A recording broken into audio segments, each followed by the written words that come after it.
周公，请教个问题，什么问题？你说一下。那个剑槽短了，我怎么样才在机台上加长5个丝给他？图纸我看一下。材料。啊，就是这个槽短了，你不知道现在是不知道怎么去加长了，是不是？就是宽度够了，槽不够，槽长度不够，意思是你不会搞程序，不知道怎么让它加长，是不是？是不是这个意思？是的。那这种情况的话，可以找编程啊，叫编程改程序啊。这是夜班标了。就是夜班的情况下，你没办法去改啊。然后你问我有什么办法，就是不经过编程员的情况下，我们操作员能自己去改的。其实也是有办法的啊，我们可以复制一个光刀的程序，然后进行一点编制，它就可以了，编制5个时就可以了。会不会操作？不会操作。好，上次我说过。不错，来教一下你。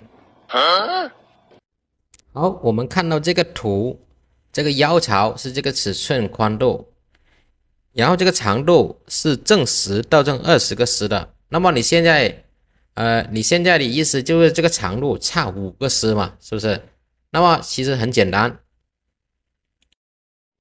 我们只要把这个槽往右边或者往左边加长5个时就够了。那么我们怎么扎呢？首先我们先看一下，是这把5号刀6毫米刀去加工这个金槽的。然后我们看到程序这边，我们找到5号刀，把5号刀的程序单独调出来，单独显示出来。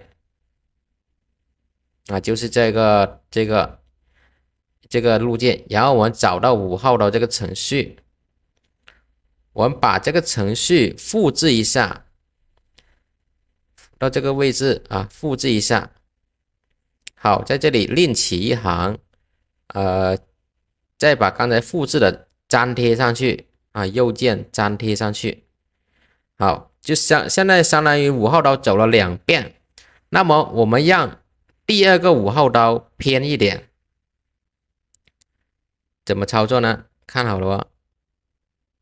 我们在这个位置换完刀以后，另起一行加个 G52 x 0.05， 就证明往 x 正方向偏 0.05， 然后就下面把它取消这个偏置 G52 x 0. 那么现在就可以了。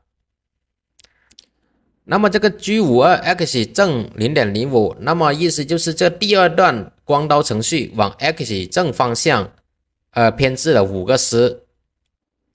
那么它这个槽它就会变长了5个时。那么你差的5个时，它就现在就不差了。大家明白了吗？我的天哪，这么神奇吗？一个字，绝。